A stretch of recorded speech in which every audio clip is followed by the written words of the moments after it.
Students may study electives such as cookery, bread and pastry production, tourism and hospitality services, housekeeping, caregiving, and event management. These subjects help students develop practical skills in food preparation, customer service, and managing different types of service environments. Learning in this cluster is highly practical.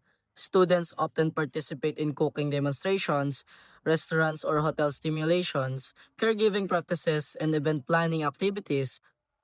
These experiences help them understand real-life service situation and improve their communication and interpersonal skills.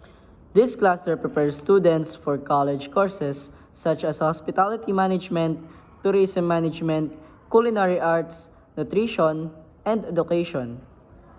Career opportunities include chefs, bakers, hotel staff, flight attendants, event planners, caregivers, and tourism professionals.